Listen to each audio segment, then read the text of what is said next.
ಸಖತ್ ಖಾರ ಬಣ್ಣ ಮತ್ತು ರುಚಿ ಆಚಿ ಚಿಲ್ಲಿ ಪೌಡರ್. ಶಾಮನೂರು ಶಿವಶಂಕರಪ್ಪರ ಅಂತ್ಯಕ್ರಿಯೆಗೆ ಸಿದ್ಧತೆಗಳು ಕೂಡ ನಡೀತಾ ಇದೆ. ದಾವಣಗೆರೆಯ ಕಲ್ಲೇಶ್ ರೈಸ್ ಮಿಲ್ನಲ್ಲಿ ಅವರ ಅಂತ್ಯಕ್ರಿಯೆಗೆ ವ್ಯವಸ್ಥೆಗಳು ಕೂಡ ನಡೀತಾ ಇದೆ. ಅವರ ರೈಸ್ ಮಿಲ್ನಲ್ಲಿ ಒಂದಷ್ಟು ಸಿದ್ಧತೆಗಳು ಅಂದರೆ ಇಲ್ಲಿ ಅಂತ್ಯಕ್ರಿಯೆ ನಡೆಯುವಂಥ ಹಿನ್ನೆಲೆಯಲ್ಲಿ ಸಾಕಷ್ಟು ಜನ ಗಣ್ಯರು ಬರ್ತಾರೆ. ಆ ಒಂದು ಸಂದರ್ಭದಲ್ಲಿ ಇಲ್ಲಿ ಸ್ಥಳಾವಕಾಶಕ್ಕೆ ತೊಂದರೆ ಆಗಬಾರ್ದು ಅಂತ ಹೇಳಿ ಈಗ ಇದ್ದಂಥ ರೈಸ್ ಚೀಲಗಳಿಂದ ಅವನ್ನು ಬೇರೆ ಕಡೆಗೆ ಸ್ಥಳಾಂತರ ಕೂಡ ಮಾಡ್ತಾ ಇದ್ದಾರೆ. ಇದೇ ಒಂದು ಸ್ಥಳದಲ್ಲಿ ಈಗ ಅಂತ್ಯಕ್ರಿಯೆಯನ್ನು ಕೂಡ ಮಾಡಲಾಗುತ್ತೆ. ಆ ಒಂದು ಹಿನ್ನೆಲೆಯಲ್ಲಿ ಸಾಕಷ್ಟು ಜನ ಗಣ್ಯರು ಕುಟುಂಬಸ್ಥರು ಎಲ್ಲರೂ ಕೂಡ ಭಾಗಿಯಾಗ್ತಾರೆ. ಹಾಗಾಗಿ ಸ್ಥಳಾವಕಾಶವನ್ನು ಕೂಡ ಮಾಡಿಕೊಡ್ಬೇಕಾಗತ್ತೆ, ಬಂದೋಬಸ್ತನ್ನು ಮಾಡಿಕೊಡ್ಬೇಕಾಗತ್ತೆ. ಆ ಒಂದು ಹಿನ್ನೆಲೆಯಲ್ಲಿ ಸಿದ್ಧತೆಗಳು ಕೂಡ ನಡೀತಾ ಇದೆ. ಒಂದು ಭಾಗಕ್ಕೆ ಬಲಭಾಗಕ್ಕೆ ನೀವು ನೋಡ್ತಾ ಹೋದರೆ ಪೊಲೀಸ್ ಭದ್ರತೆಯ ವ್ಯವಸ್ಥೆಗಳನ್ನು ಕೂಡ ಈಗಾಗಲೇ ಪೊಲೀಸರು ಮಾಡ್ಕೊಳ್ತಾ ಇದ್ದಾರೆ. ಯಾಕೆಂದರೆ ಈ ಒಂದು ಶಾಮನೂರು ಶಿವಶಂಕರಪ್ಪ ಅವರ ಅಂತ್ಯಕ್ರಿಯೆಯಲ್ಲಿ ಮುಖ್ಯಮಂತ್ರಿಗಳು, ಉಪಮುಖ್ಯಮಂತ್ರಿಗಳು, ಸಚಿವರು ಭಾಗಿಯಾಗುವಂಥ ಸಾಧ್ಯತೆ ಕೂಡ ಇದೆ. ಈ ಒಂದು ನಿಟ್ಟಿನಲ್ಲಿ ಎಲ್ಲ ರೀತಿಯಾದ ಸಿದ್ಧತೆಗಳು ಕೂಡ ನಡೀತಾ ಇರುವಂಥದ್ದು. ಯಾಕೆಂದರೆ ಪ್ರಮುಖವಾಗಿ ಅಂತ್ಯಕ್ರಿಯೆಗೆ ವ್ಯವಸ್ಥೆಗಳು ಒಂದು ಕಡೆ ಆಗ್ತಾ ಇದ್ದಾರೆ, ಮತ್ತೊಂದು ಕಡೆ ಪ್ರಮುಖವಾಗಿ ಸಿದ್ಧತೆಗಳು ಕೂಡ ನಡೀತಾ ಇದೆ. ಇಲ್ಲಿರುವಂಥ ರೈಸ್ ಚೀಲಗಳಿಂದ ಅವನ್ನು ಬೇರೆ ಕಡೆ ಸ್ಥಳಾಂತರ ಮಾಡುವಂಥ ಕೆಲಸಗಳಿಂದ ಸಿಬ್ಬಂದಿಗಳು ಕೂಡ ಮಾಡ್ತಾ ಇದ್ದಾರೆ. ಇಲ್ಲಿರುವಂಥ ಸಿಬ್ಬಂದಿಗಳನ್ನು ನಾನು ಮಾತಾಡಿಸುವಂಥ ಪ್ರಯತ್ನವನ್ನು ಕೂಡ ಮಾಡ್ತೀನಿ. ಯಾಕೆಂದರೆ ಸಿಬ್ಬಂದಿಗಳ ಜೊತೆ ಸಾಕಷ್ಟು ಒಡನಾಟವನ್ನು ಕೂಡ ಶಾಮನೂರವರು ಇಟ್ಕೊಂಡಿದ್ರು ಅಂತೇಳಿ. ಸರ್, ಈಗ ಶಾಮನೂರು ಶಿವಶಂಕರಪ್ಪ ಅವರು ವಿಧಿವಶರಾಗಿದ್ದಾರೆ. ನಮಸ್ಕಾರ. ಹಿರಿಯ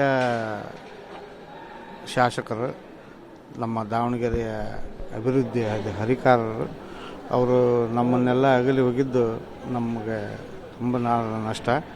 ಆಮೇಲೆ ನಮ್ಮ ದಾವಣಗೆರೆ ಭಾಗದ ಜನಕ್ಕೆ ತುಂಬ ಒಂದು ನಷ್ಟ.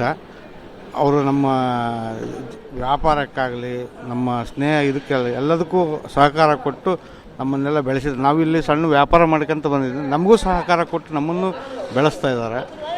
ಮತ್ತೊಬ್ಬರು ಕಾರ್ಮಿಕರು ಅವ್ರನ್ನ ಮಾತಾಡಿಸ್ತೀನಿ. ಎಷ್ಟು ವರ್ಷದಲ್ಲಿ ಕೆಲಸ ಮಾಡ್ತಿದ್ರಿ ನೀವು? ಒಂದು 30 ವರ್ಷ ಸರ್ ಮಾಡಕತ್ತಿ. 30 ವರ್ಷ ಆಯ್ತು. ಹೇಗಿದ್ರು ಶಾಮನೂರು ಶಿವಶಂಕರಪ್ಪ ನಿಮ್ಮದೇ ಒಡನಾಟ ಎಲ್ಲ ಹೇಗಿತ್ತು? ಯಾಕೆಂದರೆ ನಾವು ಒಂದು ತಂದೆ ಸಮಾನಾಗಿ ನಮ್ಮನ್ನು ಮಕ್ಕಳ ಥರ ನೋಡ್ತಿದ್ರು. ಏನೇ ಕಷ್ಟ ಬಂದ್ರೂ ಅವರು ನಮ್ಮನ್ನು ಹಾಸ್ಪಿಟ್ಲ್ ಖರ್ಚಾಗಲಿ, ಮನೆಗೆ ಏನೇ ತೊಂದರೆ ಇದ್ರೂ ನಮ್ಗೆ ಹೆಲ್ಪ್ ಮಾಡಿ ನಮ್ಮನ್ನ ಸಹಾಯ ಮಾಡೋರು.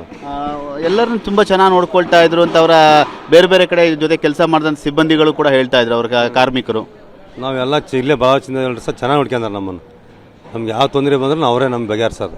ಇತ್ತೀಚಿನ ದಿನಗಳಲ್ಲಿ ಯಾವಾಗ ಈ ಒಂದು ರೈಸ್ ಮಿಲ್ ಬಂದು ಭೇಟಿ ನೀಡಿದ್ರು? ಇತ್ತೀಚಿನ ದಿನಗಳಲ್ಲಿ ಎಷ್ಟು? ಒಂದು 20 ದಿವಸ ಅದು ನೀಡೋರು.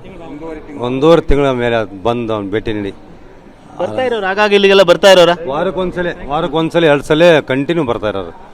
ವಾರಕ್ಕೆ 1 ಸಲ 2 ಸಲ 3 ಸಲ ಹಂಗೆ ಬರ್ತಾ ಇರೋರು. ಅವರು ಬಂದು ಇಲ್ಲೆಲ್ಲ ಮಾತಾಡ್ಸ್ಕೊಂಡು ನಮ್ಮನ್ನೆಲ್ಲ ನೋಡ್ಕೊಂಡು ವಿಚಾರ ಮಾಡ್ಕೊಂಡು ಹೋಗೋರು. ಏನು ಅಂತ ಎಲ್ಲ ಕೇಳ್ಕೊಂಡು ಹೋಗೋರು ಅವರು.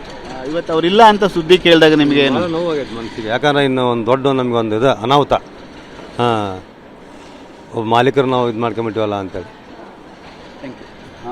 ಇದಿಷ್ಟು ಕಲ್ಲೇಶ್ ರೈಸ್ ಮಿಲ್ಲಲ್ಲಿರುವಂಥ ಕಾರ್ಮಿಕರ ಮಾತು. ನಮ್ಮ ಮಾಲೀಕರಿಗೆ ನಮಗೆ ಒಂದು ದೊಡ್ಡ ದುರಂತ ಆಗಿದೆ, ಅವರನ್ನು ಕಳ್ಕೊಂಡಿರುವಂಥದ್ದು. ಹಾಗಾಗಿ ಎಲ್ಲರನ್ನೂ ವಿಶ್ವಾಸದಿಂದ ಕಾಣ್ತಾ ಇದ್ರು. ಕಳೆದ ಒಂದು ತಿಂಗಳು, 1.5 ತಿಂಗಳ ಹಿಂದೆ ಅಷ್ಟೇ ಇಲ್ಲಿ ಬಂದು ಹೋಗಿದ್ರು, ನಮ್ಮನ್ನು ಭೇಟಿಯಾಗಿ ಹೋಗಿದ್ರು. ಪ್ರತಿ ಒಂದು ವಾರಕ್ಕೊಂದ್ಸತಿ ಇಲ್ಲಿ ಎಲ್ಲರೂ ಬಂದು ಕೆಲಸ ಕಾರ್ಯಗಳನ್ನ ನೋಡ್ಕೊಂಡು ಹೋಗ್ತಾ ಇದ್ರು. ಅವ್ರು ಇಲ್ದಲೇ ಇರುವಂಥದ್ದು ದೊಡ್ಡ ದುರಂತ. ನಮ್ಮ ಮಾಲೀಕನ ಕಳ್ಕೊಂಡಿರೋ ಸಾಕಷ್ಟು ನೋವಿದೆ ಅನ್ನೋ ಮಾತನ್ನು ಕೂಡ ಇಲ್ಲಿನ ಕಾರ್ಮಿಕರು TV9 ಬಳಿ ಹಂಚ್ಕೊಳ್ತಾ ಇರುವಂಥದ್ದು. ಕ್ಯಾಮ್ರಾಮನ್ ಮಹೇಂದ್ರ ಜೊತೆ ಸುನಿಲ್, TV9 ದಾವಣಗೆರೆ.